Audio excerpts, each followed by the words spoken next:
Friends, હું મુદ્રા પટેલ ને આજે આપણે બેઝિક મેથ્સ કરીશું.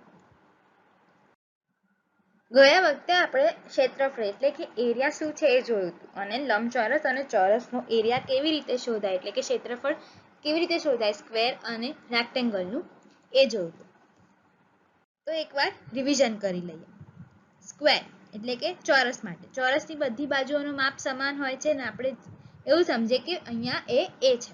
measure of all sides of square is same ને આપણે અહીંયા એ કન્સિડર કરીએ છીએ. તો એરિયા ઓફ સ્ક્વેર એટલે કે ચોરસનું ક્ષેત્રફળ લેન્થ ઇન્ટુ બ્રેથ હશે, પણ લંબાઈ અને પહોળાઈ લેન્થ અને બ્રેથ બંને ચોરસની સરખી હશે કારણ કે ચોરસની બધી બાજુઓનું માપ સમાન હોય.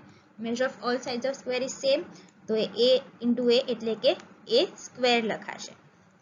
હવે રેક્ટેંગલમાં rectangle measure of opposite sides is same એટલે કે બે સાઇડ્સનું મેઝરમેન્ટ સેમ હશે. એટલે આપણે અહીંયા સમજી લઈએ કે એક સાઈડ એ છે અને બીજી સાઈડ બી છે.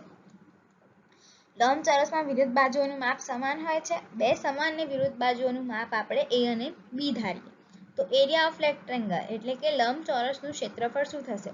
તો લેન્થ ઇન્ટુ વિડ્થ એટલે કે લંબાઈ ગુણ્યા પહોળાઈ એટલે બી ઇન્ટુ એ. જો હું આ મારું લંબચોરસ ગણું તો આને હું બી કહું છું અને આને હું એ કહું છું કારણ કે મેં બી ને લંબાઈ લીધી છે એટલે બી ગુણ્યા એ લખ્યું છે. અને આપણે એ બી પણ લખી શકીએ. હવે આજે આપણે બીજા 3 પ્રકારના આકૃતિ એટલે બીજા 3 શેપ્સના ક્ષેત્રફળ કે એરિયા કેવી રીતે કઢાય એ જોઈશું. સૌથી પહેલું આવે છે ત્રિકોણ. હવે ત્રિકોણની પહેલા ગુણધર્મો જોઈ લઈએ એટલે કે ટ્રાયેંગલની પ્રોપર્ટીઝ જોઈ લઈએ. તો measure of all side may or may not be same. ત્રિકોણની બધી બાજુઓનું માપ સરખું હોઈ પણ શકે અને ના પણ હોઈ શકે. તો જો એ પહેલું શું હોઈ શકે કે એ બી અને સી એ 3 માપ છે ત્રિકોણની બાજુઓમાં. A B and C be measure of 3 sides of triangle. તો ફર્સ્ટ શું હોઈ શકે? a is not equal to b is not equal to c એટલે કે ત્રણેય બાજુઓનું માપ અલગ અલગ છે. measure of all 3 sides is different. પછી શું છે? measure of any 2 sides is same એટલે અહીંયા b અને c નું માપ સરખું છે પણ એનું માપ a ને બરાબર નથી. પછી આવે a b અને c, એમાં b અને c નું માપ સરખું નથી પણ a અને b નું માપ સરખું છે એટલે અહીંયા measure of 2 sides b and c is same but it is not equal to a. અહીંયા measure of a and b is same but it is not equal to c. અને છેલ્લો પ્રકાર કે ત્રણ બાજુનું માપ સરખું છે a બરાબર b બરાબર c. હવે આ ત્રિકોણનું આકૃતિ ડાયાગ્રામ દેખાય છે ટ્રાયેંગલનું.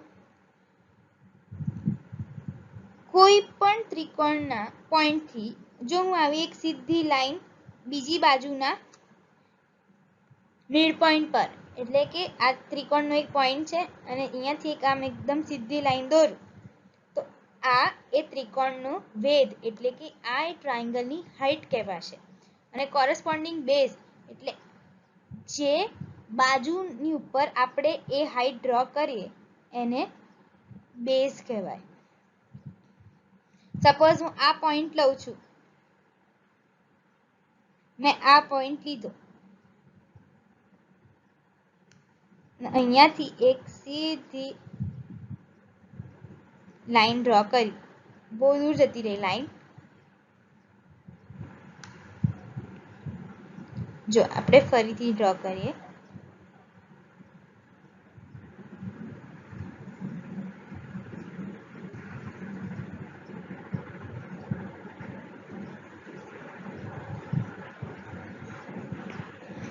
આ બહુ સીધી નથી પણ હું કોઈ પણ પોઈન્ટથી ડ્રો કરું એટલે કે આ હોય કે આ હોય અને અહીંયા આવશે, અહીંયા એ લાઈનનું સમાપ્ત અહીંયા થશે અને એ જ રીતે એ લાઈન સમાપ્ત આ બાજુ થશે. જો હું અહીંયાથી દોરીશ તો ત્યારે આ જે હશે એને વેધ કહેવાશે અને આને બેઝ એટલે કે પાયો કહેવાશે. એટલે જે બાજુ ઉપર વેધ ખતમ થાય એટલે કે વેધ પૂરો થાય એ બાજુને આપણે પાયો એટલે કે બેઝ કહીએ છીએ.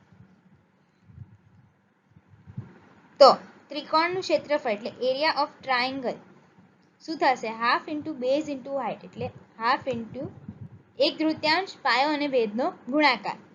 હવે અહીંયા જો વેધનું માપ h આપેલું છે અને પાયાનું માપ b આપેલું છે, તો એને હાફ b h કહેવાશે. એટલે ક્ષેત્રફળ ત્રિકોણનું એટલે એરિયા ઓફ ટ્રાયંગલ ને આપણે 1/2 b ઇન્ટુ h કહીશું, વેર b is major of base and h is major of height.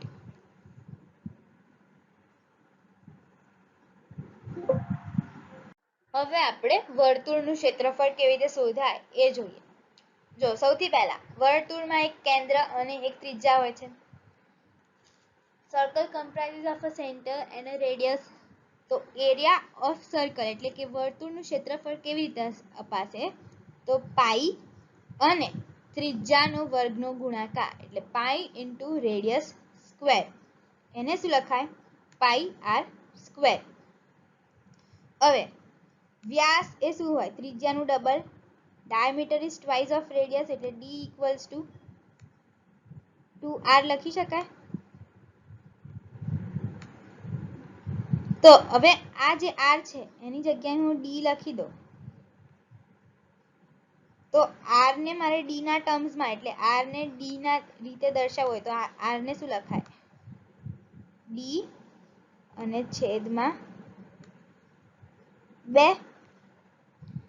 r equals to d/2 એટલે પાઈ d સ્ક્વેર બાય 4 લખાય. હવે આ કેવી રીતે આવ્યું એ તમે આગળના ધોરણમાં જશો એટલે ત્યાં તમે શીખશો. અત્યારે આપણા માટે આ ફોર્મ્યુલા ઇમ્પોર્ટન્ટ છે કે ક્ષેત્રફળ વર્તુળનું ક્ષેત્રફળ એટલે કે એરિયા ઓફ સર્કલને પાઈ આર સ્ક્વેર કહેવાય, અથવા જો એને વ્યાસના રૂપમાં લખીએ એટલે કે ડાયામીટરના ટર્મ્સમાં લખાય તો પાઈ d સ્ક્વેર બાય 4 લખાય. જો r ની જગ્યાએ d/2 મૂકશો એટલે d/2 નો વર્ગ થશે એટલે d સ્ક્વેર અને 2 નો વર્ગ શું થાય? 4 એટલે પાઈ d સ્ક્વેર બાય 4 કહેવાય. એરિયા ઓફ સેમી સર્કલ અર્ધવર્તુળનું ક્ષેત્રફળ. સેમી સર્કલમાં એક સેન્ટર ને એક રેડિયસ રહેલું હોય છે. અર્ધવર્તુળમાં એક કેન્દ્ર અને ત્રિજ્યા રહેલું હોય છે. હવે સેમી સર્કલ શું છે? એ સર્કલનું હાફ પોર્શન છે. અર્ધવર્તુળ શું છે? એ વર્તુળનું અડધું છે. તો એનું ક્ષેત્રફળ શું થશે? કોઈ બી વર્તુળ હોય એના ક્ષેત્રફળ કરતા અડધું હશે એટલે હાફ એરિયા ઓફ સર્કલ હશે સેમી સર્કલનો એરિયા. તો એને શું લખાય? Half into area of circle એટલે હાફ એ વર્તુળનું ક્ષેત્રફળ એટલે પાઈ આર સ્ક્વેર બાય 2. વર્તુળનું ક્ષેત્રફળ સર્કલનું એરિયા શું હતું? પાઈ આર સ્ક્વેર. તો સેમી સર્કલનું શું થશે? પાઈ આર સ્ક્વેર બાય 2. હવે આપણે થોડા ક્વેશ્ચન જોઈ લઈએ. પહેલો, if diameter of circle is 14 centimetre find area. અને અહીંયા પાઈની વેલ્યુ આપેલી છે 22/7. જો વર્તુળનું વ્યાસ 14 સેન્ટીમીટર છે તો ક્ષેત્રફળ શોધો. અને પાઈની વેલ્યુ શું લેવાની છે? 22/7. હવે સૌથી પહેલા અહીંયા શું આપ્યું છે? વ્યાસ આપેલું છે, એમાંથી આપણે ત્રિજ્યા શોધવી પડશે. તો d શું છે? 14 સેન્ટીમીટર. d ને શું લખાય? 2r લખાય. તો 14 બરાબર 2r થશે એનો મતલબ. હવે આ બે આમ જશે એટલે શું થશે? r શું થશે? 14/2 એ મારું શું થશે? r થશે. તો આ 2 એકા 2 અને 2 7. જો d ઇક્વલ્સ ટુ 14 સેન્ટીમીટર આપ્યું છે, d ઇક્વલ્સ ટુ 2r લખાય તો 14 ઇક્વલ્સ ટુ 2r થશે. આ 2 ને અહીંયા 14 ના ડિનોમિનેટરમાં લઈ જઈએ તો 2 1 અને 2 7. તો r અહીંયા આપણું ત્રિજ્યા શું આવશે? 7 સેન્ટીમીટર. રેડિયસ શું થઈ જશે? 7 સેન્ટીમીટર. હવે આપણને ત્રિજ્યા મળી ગઈ, રેડિયસ મળી ગયું. તો એરિયા ઓફ સર્કલની ફોર્મ્યુલામાં ખાલી રેડિયસની વેલ્યુ જ મૂકવાની છે. તો એ શું થશે? પાઈ ઇન્ટુ આર સ્ક્વેર એટલે 22/7 પાઈની વેલ્યુ લેવાની છે. r શું છે? 7. તો 7 નો સ્ક્વેર. હવે 7 સ્ક્વેર ને શું લખાય? 7 ગુણ્યા 7. પાઈ ઇન્ટુ r નો વર્ગ છે 22/7 ઇન્ટુ 7 નો વર્ગ. 22/7 ગુણ્યા 7 ને ગુણ્યા 7. 7 ના વર્ગને આવી રીતે લખાય.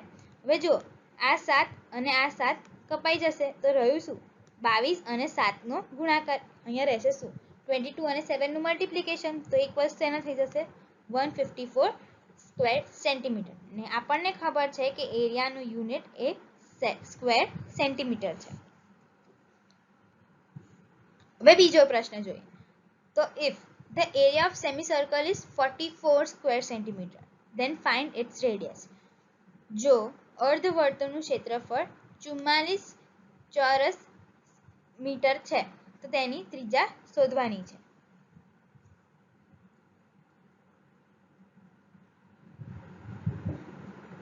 હવે આમાં તો શું છે, સીધી ફોર્મ્યુલા લગાવવાની છે. એરિયા ઓફ સેમી સર્કલ શું છે, પાઈ આર સ્ક્વેર બાય 2.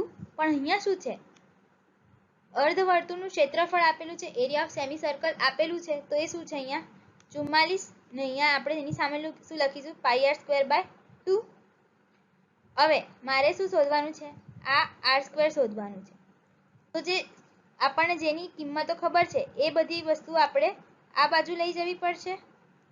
તો શું 44 ગુણ્યા 2, અહીંયા છેદમાં છે તો અહીંયા શું થશે, અંશમાં જશે, અને પાઈ છે અંશમાં છે તો આ બાજુ આવશે તો છેદમાં જતું રહેશે. અને પાઈની કિંમત મૂકીએ 22/7, તો એને આવી રીતે લખાય. આપણે અપૂર્ણાંક સંખ્યાઓને કેવી રીતે લખાય જો ભાગાકારમાં હોય તો એ આપણે જોયું છે. એટલે 44 ગુણ્યા 2 કેટલું થાય 88, અને ગુણ્યા 22/7 નો 7. હવે જો 22 એકા અને 22 નો 4 સાથે ગુણાકાર કરીએ તો 88 આવે. તો અહીંયા શું આવશે 28, એટલે શું થશે આર સ્ક્વેર. તો આપણને વર્ગમૂળ શોધતા આવડે છે, તો આર ની કિંમત શું થઈ જશે 2/7. હવે અહીંયા જો એરિયા ઓફ સેમી સર્કલ આપ્યું છે, આપણે આર સ્ક્વેર શોધવાનું છે. તો 44 પાઈ આર સ્ક્વેર બાય 2 લખાશે. હવે અહીંયા જે અનનોન ટર્મ છે એ આર સ્ક્વેર છે, પાઈ અને 2 એ નોન ટર્મ્સ છે. તો અનનોન ટર્મ શોધવા માટે જે નોન ટર્મ્સ છે એને અપોઝિટ સાઈડ લઈ જવું પડશે, એટલે અહીંયા 44 ની સાઈડમાં લાવવું પડશે. તો 44 × 2 ડિવાઇડ બાય પાઈ. 44 × 2 કેટલું થાય 88, ને પાઈની વેલ્યુ આપણે 22/7 લઈએ છીએ. તો 22 અને એનું ડિનોમિનેટર 7 એ ન્યુમરેટર થઈ જશે. We have seen this in fractions. તો 22 1s અને 22 4s, તો શું થઈ ગયું 4 અને 7 નું મલ્ટીપ્લિકેશન, એટલે કે 28, અને એ શેના ઇક્વલ છે આર સ્ક્વેર. અને હવે આપણને સ્ક્વેર રૂટ ફાઇન્ડ કરતા આવડે છે. સ્ક્વેર રૂટ શોધવા માટે શું કરે, વર્ગમૂળ શોધવા માટે શું કરીએ, અહીંયા 28 લખીએ, પછી એને 2 3 4 થી જોઈએ, અને પછી કેટલા સરખા પદ આવે છે આ તમે કરજો, આપણે કરેલું જ છે આગળ. તો તમને શું મળશે આર 2√7 મળશે. હવે જોઈએ, given height of triangle is 5 cm having corresponding base as 12 cm. find area of triangle. ત્રિકોણની આપેલી વેધ 5 સેન્ટીમીટર છે અને જેને અનુરૂપ પાયો 12 સેન્ટીમીટર છે. તો ત્રિકોણનું ક્ષેત્રફળ શોધવાનું છે. આમાં સીધી ત્રિકોણ ક્ષેત્રફળની ફોર્મ્યુલા જ લગાવવાની છે. તો ત્રિકોણના ક્ષેત્રફળની ફોર્મ્યુલા શું છે, half into base into height. બેઝની વેલ્યુ આપી છે, હાઈટની વેલ્યુ આપી છે. જો 1/3 પાયો અને વેધનો ગુણાકાર. પાયો ખબર છે, વેધ પણ ખબર છે, તો એનો ખાલી ગુણાકાર જ કરવાનો છે. 1/3 12 એ આપણો પાયો છે અને 5 એ આપણો વેધ છે. 1/2 આપણો બેઝ 12 સેન્ટીમીટર છે અને હાઈટ 5 સેન્ટીમીટર છે. તો 6 × 5 = 30 સેન્ટીમીટર થઈ જશે.